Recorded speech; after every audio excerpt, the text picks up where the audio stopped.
Well, Let's do it. first and foremost, I feel like I need to take a tiny moment just to geek out with you real fast.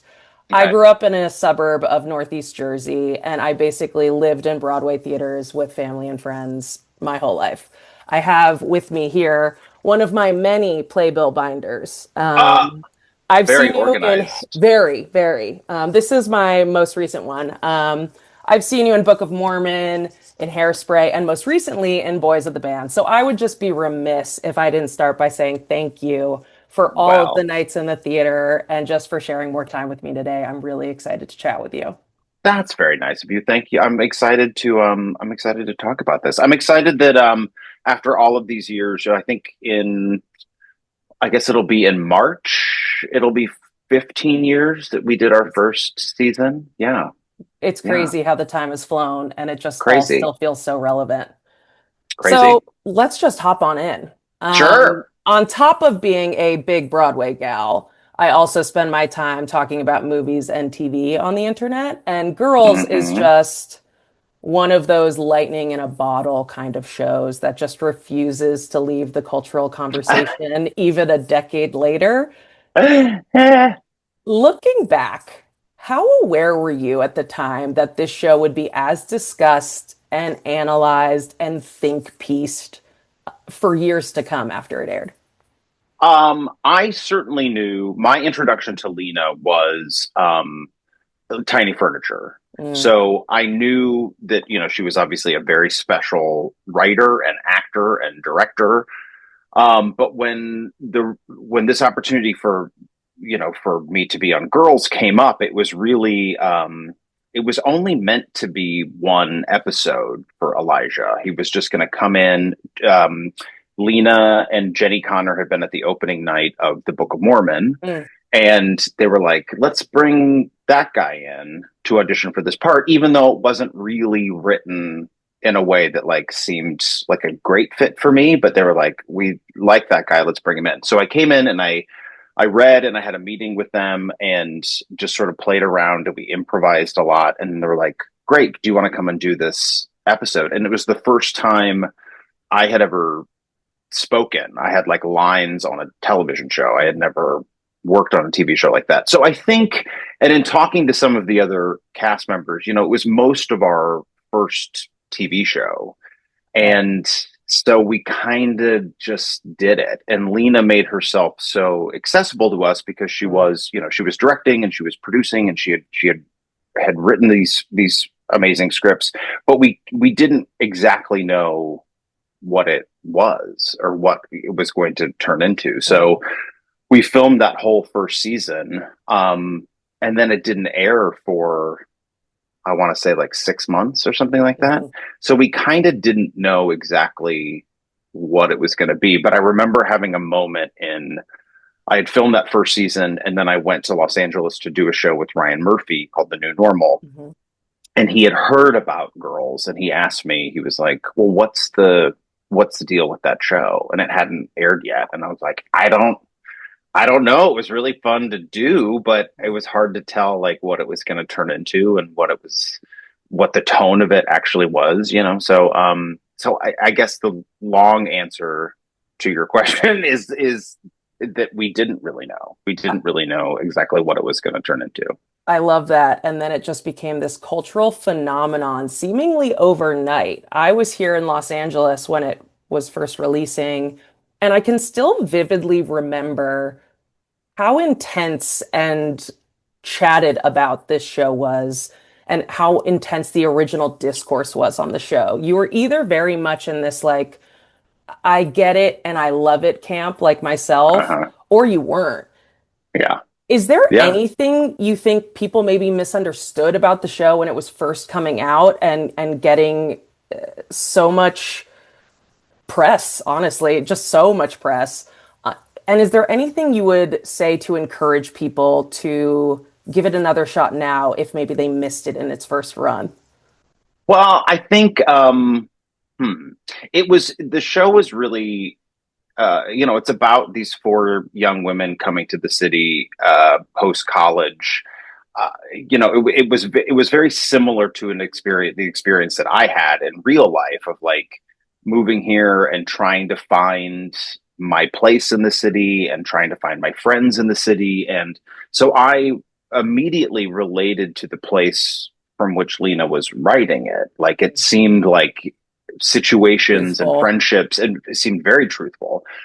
So when people didn't, if people didn't necessarily get it right away, I just assumed it was because, I was like, well, you didn't have that experience in New York, or I guess you were never like a young person trying to sort of reinvent themselves in a new place, right? Totally. So I think it's interesting now that people are rewatching it, and especially people who were, too young to watch it then to Mhm. watch it. I think that that's a pretty timely situation, right? Of like, it's a timely story in terms of, um, young people are always doing that. There's always going to be young people who are moving away from home and trying to Yes. sort of reinvent themselves. And the thing that I think sort of keeps it relevant in a way is that, and a lot of other shows are like this too, but specifically with Girls, is it is about those four women and their friendships. It's Mhm. about, and the friendships kind of bouncing off of each other, and times where they're closer and times where they're not, and why are we friends with these people, and why am I still friends with you, and not always being a great Great friend friends. to each Yeah. other. And it's less about romantic relationships and more about the dynamic between those four women. And I think that's what kind of holds it. It still holds it together and makes it relevant today, I think, because, Absolutely. boyfriends come and go. Um, And girlfriends are forever, baby. and occasionally you find a gay friend that sneaks in there Amen. and Thank God for and Elijah. and gets to behave badly with you. But yeah, but It's such a fun way. the friendship dynamic is, I think, what keeps it sort of relevant. Yeah. Um, Agreed. because I hope so anyway. Yeah, Absolutely. Yeah. As someone who's, watched it as it was coming out and is rewatching now, there's parts of it that does feel like a time capsule of the 2010s, but there's sure. so much of it and so much thematically that is still so evergreen and still feels so current and will always feel current. Are there any moments or parts of the storyline or part of Elijah's storyline specifically that you personally interpret very differently now with the benefit of that distance and perspective than maybe when you were living in it at that time? I think Elijah's storyline with Dill, which I think is in the fourth season, maybe, or fifth season. Maybe. Um, he, I think that, well, first of all, let me start by saying that I was older than the character that I Hmm. was playing. So, I was a good 8 to 10 years older than those women playing those parts. So Hmm. I already had a little bit of a different perspective on this. I wasn't in my early 20s, I was in my early 30s. So it was I was coming at it from a slightly different place. But even then, filming those scenes with Corey Stoll, like, I really felt for Elijah that, like, oh, this is a missed opportunity. This is the end of something that could have been so great. And, obviously with more perspective, it's like, no, this was just an experience. This was a Hmm. moment that you had. This wasn't meant to be the final relationship that you were going to be in. This was just a moment. This Yes. was a moment in the woods, Jamie. A It moment was a in the woods. You had to it get to through it.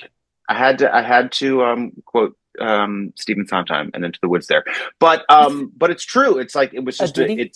it's a moment that he had that didn't have to be. I mean, it was devastating as he was going through it, but ultimately it was not the end of Elijah's life or his love Absolutely life, not. or but I think that was, as I get older, looking back on that, I see more of the perspective from Dill's part, that he's like, I can't date this kid who is, I think the word he uses is aimless. And Oof. it's kind of true at that moment for Elijah, that Yes. like he doesn't know what he wants. Hmm. And that's okay. That's okay that he Absolutely. doesn't. He's not But supposed to at that chapter of his life, you but know? but he thought he was supposed to. He Yeah. thought he was ready, and he wasn't. So that one, yeah, that sort of has I've gotten a different perspective on as I've gotten older. I love that. Yeah, it makes sense. It's these two people in two very different chapters of life, and trying to make something work that clearly it's just not a fit, not a life Not fit. not gonna And happen. and when you're in your 20s, like Elijah was, that hurts. It really Yeah, hurts. yeah. Um, Everyone's feeling their feelings in a really big way in that show. Big. And I think that, for some people, it was sort of painful to watch, to like Mm, revisit that time. mm. And other people who were in that moment of their lives found it very comforting that, here's this group of people who are going through exactly what I'm going through. But I do remember hearing from a lot of people who were a bit older who were like, oh, it's painful to watch that group of people go Totally. through all of that again. Yeah. Now we have this word for it that we weren't really using even 10 plus years ago called messy. Like these people were a little messy and They were very messy. a little messy. Obviously, HBO has Rachel Sennett's new series, I Love Mhm. LA, which has drawn a lot of comparisons to girls, almost being framed as this Gen Z equivalent to the millennial core that girls defined. What do you make of those comparisons? And do you think audiences have evolved how they view these messy young people? Or do you think we're still having the same discussions that girls sparked even a decade ago? Um, I think those conversations, if the if the story is going to be about young people finding themselves whenever it takes place, Mhm. it's always going to spark those conversations and those debates and those judgments. And I mean, at the time that Girls came out, we were getting a lot of comparisons to Sex and the City, which really Mm, wasn't. I mean, it wasn't the same thing. They were nope. women in different phases of their lives. They were Female living. friendship. That's That the was the through line. only thing. That was Yep. the only thing. So any comparison that they were like, oh, it's like Sex and the City. It was like, well, no, it's a very different show. Absolutely. So I have not seen I Love LA yet, Hmm. but so I don't know exactly if if it's the what the correlations are, but I would imagine if anything, if it's any show that is dealing with like young people finding themselves, then somebody's gonna disagree with some version of it. I mean, Always. every it's something that I think is sort of it's been interesting. We were described all of those characters were described as being pretty selfish Hmm. when the show came out, and I Mm. think a lot of young people, not but some young people have said to me about the show, I don't think you guys are selfish. I think that you're just trying to like take care of yourselves, which Mm. is an interesting way to look at it. Interesting. Yeah. Certainly not the language that was used when the show came out 15 years ago. No, But yeah, but I that love is, I that. mean, I guess kind of we're trying to take care of ourselves in a really messy way. Sure. But that's what makes it so fun to watch. If there was a character that you think deserves the biggest revisit or reappraisal if someone's watching it through today's lens, for better or worse, is there a Hmm. character that you think deserves another look? I mean, I think Hannah always deserves another look. Mm. But I would also say Marnie probably deserves the biggest look, perhaps, because Allison, I think it's a very nuanced performance that she gives, and I don't think she got quite enough credit for like what she was put because that's not who she is at all, and I think there's she was very smart in the way that Mm. she played Marnie because I mean it's a real girl that I knew certainly I mean they're out there but 1,000%. largely kind of misunderstood in a lot Yes. of ways When it was first yeah coming up, Marnie's hilarious. I love that you brought her up. When it was first coming out, I thought that Marnie, and this shows you exactly who I was while I was watching it.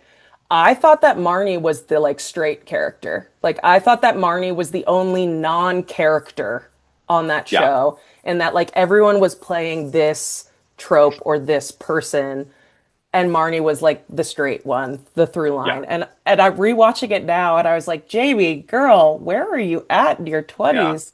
Um, oh my gosh, what a fun performance! it's a fun one I mean Hilarious. And weirdly, Shoshana is the most together, even though Totally. she looks The, and sort of acts like she might not be. But Shoshana is the one that kind of knows what she wants, and absolutely. it's the only one who like has a focus. I like. I mean that Zasha's storyline, the way that Shoshana sort of played out, I think um, was really great, and that she got to at the end of this, she finds people that are more aligned with what she wants to do, and she's Mhm. happy, and she finds that, and it's with some sadness that she has to move on from this group of people. Probably Mhm. not forever, but just for the time being, like Yeah. maybe we need a little space to, yeah, Yeah. When the series ended, I was living in New York. I started the series living in California. I moved to New York during that time. And so we had a watch party and everyone came over and we watched the finale together. And I think about that now. I remember feeling so truly like disheartened. I was like, "Oh, the band's breaking up." yeah, And again, rewatching now and having the perspective of 10 years past, just seeing that as just like a chapter of the life that those characters are in and not it being forever, just for now. no, And yeah, these and what a I thought that was such a smart choice for Lena to have written. Like those dynamics were not working and they and like revisiting it now like they weren't healthy towards the end and to like give no, everyone a breather and a break was such a smart and wise choice, but watching it at the time I remember like being so sad by it and now I'm yeah, so heartened by it. It's yeah. yeah. Yeah, because you're right. It doesn't have to be, it doesn't necessarily mean forever. It just means Totally. that at this phase in our life, we're all going to move on from Mhm. each other. Yeah. 100%. I love that you mentioned earlier that Hannah was someone that you think always deserves another revisit because Hannah Horvath is one of the most polarizing protagonists of the decade. Truly, she inspired this level of internet dislike that I genuinely don't remember seeing for another young female character other than like Cersei Lannister, who clearly earned it, you know?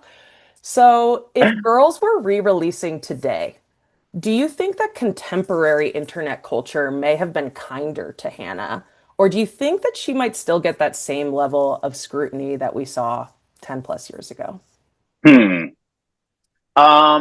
That's tricky. It's a good question. I think there will probably always be folks who are uncomfortable with the way that Hannah lived her life. Mm-hmm. I think that there are always going to be people who see her as being selfish and mean at times and thoughtless and all of those things. But I don't know.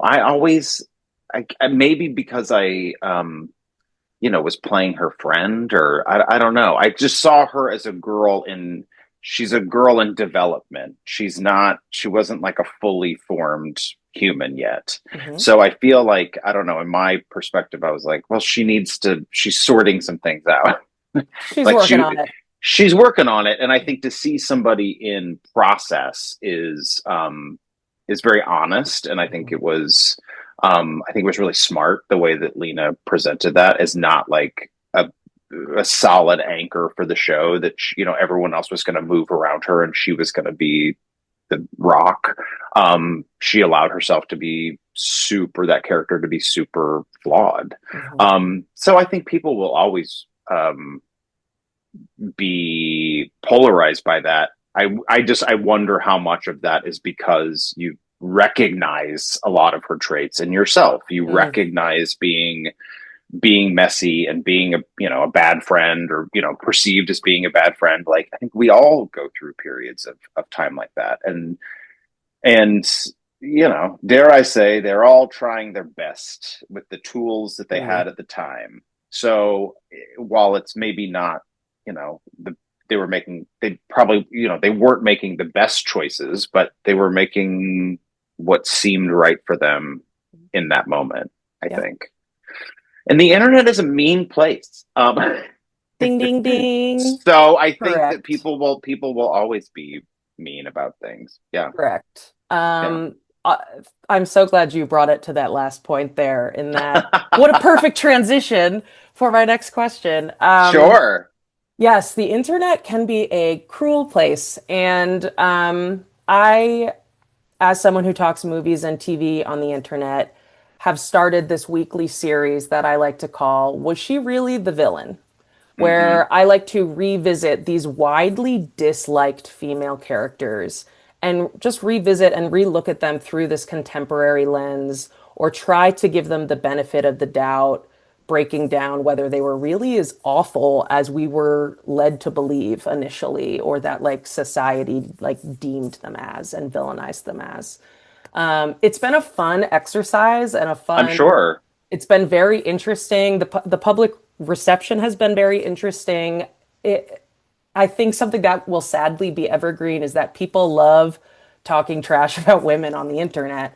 Yeah. And so this series has been very eye-opening and illuminating. But I will say, one of the top requested characters throughout this series, I've been running it for 6 months, has been Hannah Horvath. I've had dozens of comments come through every video asking for Hannah.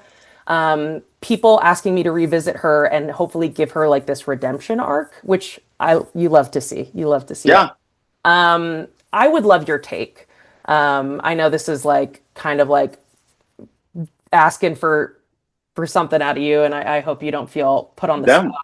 But at the end of these episodes, I give my take if I think this character was the villain of this series or show, or if they were not. So if you don't mind me asking, do you think Hannah Horvath was the villain of Girls? And if not, who was? Hmm. Um, I mean, villain is tricky. Mhm. Villain implies that she was consciously doing something wrong, that she had bad intent. Yes. Um, That's how I I don't like to approach it as well. I don't think that that's the case. I certainly I don't think she's the villain. I don't think she's the villain. Um I think she was a little lost, and I think she was trying, and I think she was perhaps at times easily influenced, and I don't know. I found her to be oddly very relatable in a lot of ways. So maybe I'm the villain. Um, maybe Andrew Rannells is the villain. No, No, but never. I don't think that. No, I don't think that Hannah was the villain. I don't know if, and maybe I'm giving them all too much of a pass, but I think that when you're that young and you're sort of like on the cusp of finding out what kind of an adult you actually want to be, you make a lot of mistakes. Mm. You make a lot of mistakes, and I mean, I certainly did, and I had a very clear goal in mind, which is that, I wanted to be a musical theater actor. I wanted to be on Broadway, Mhm. and I came in with a really strong purpose to New York. But even then, I had periods of time where I kind of lost my way a little bit, Mm. and tried to focus on something else, or made a relationship the focus, or made a different job the focus, and it took a while for everything to kind of settle into place. So I don't know. I feel like Hannah just took maybe a little longer than most to Fair. find that, and hopefully she found it. Hopefully Yeah. she, in whatever world she lives in now, Yeah. hopefully she's found her footing a little bit more. What is the general consensus I have from the not folks? You I have haven't not posed this done an yet. episode yet. So you will be part of this episode. Okay. Okay. And Yeah. I don't know. my I'd be. take is that she's not, Yeah. I don't think so. for the I same don't think reasons that so. you said. I usually, the way I wrap my brain around these approaches is like, were they knowingly doing wrong? What was the wrong? A lot of these villains are like actually killing people, you know? Yes. And so Yeah. like to me there's a very like violent line of like, oh, was this person just unlikable and maybe not a good friend that I'd want to have in my life? Or were they an actual villain? Like Yeah. so for me the line, I usually find it kind of clear. But whoa, do the comments get heated? Oh, So, I'm sure. I'm yeah. sure. Well, in some ways, if Girls had been a murder show and it had been about Hannah Horvath as a serial killer, I think people would cut her more slack. Which is horrifying, but you're It is probably horrifying. right. Think If about she had been, Villanelle. Think of like the most likable if she had serial been killer. more Tony Soprano, people would be like, but you know what? He's at the end of the He goes to day, therapy. he goes to therapy. He's trying to be a good dad. I mean, if Hannah had killed some people, Yeah, that's what's there'd be horrifying. it'd be a different story. Eh, But I think because it was based in such stark reality, mm, girls, um, there's no hiding from that. It's no like blurred lines. no, the slights and um the disrespect, and it's like it was all grounded in reality. Mm, Not that murder's not real, but you know what I mean. It's like the stories we were dealing with were very um sort of mundane human dramas in a lot of ways, but people sure love to give a murderer a pass. I The love whole that mark take. the whole market for it now, Hmm. revisiting revisiting murderers and seeing what kind of Yeah. humans they are. Yeah. Yes. Well, So thank you so much. maybe we should reboot Girls and make it about murder. I, I mean, let's be real. If we were going to reboot Girls and make it about murder, we know that Marnie would be the murderer, right? Like Probably. Well, that's we'd like a all have to be no-brainer. we'd all have to be vampires or something. Oh, see, I mean, Do you know what I let's get mean? HBO on the line. Let's make it I'm happen. sure they would greenlight that right now. Yeah, We were like, let's get it in the works. it's girls, but they're vampires. They'd be like, great, Yeah, you heard it here that's great. first. Andrew Rannells is attached to this project, everyone. It's coming. Girls with Elijah vampires. Girls with teeth. Elijah's a vampire. Yeah, Yeah. people would I love that. love it. This has been so much fun, Andrew. I'm Well, so thanks grateful for for your having me. time. What a Thank blast. you. This was very thoughtful. You have really great questions, and I'm glad that you're revisiting it. And I'll be very curious to see what your audience's consensus is about this. Absolutely. Yes, I will be sure to tag you and everything and make sure I'll you be get your eyes watching. on it.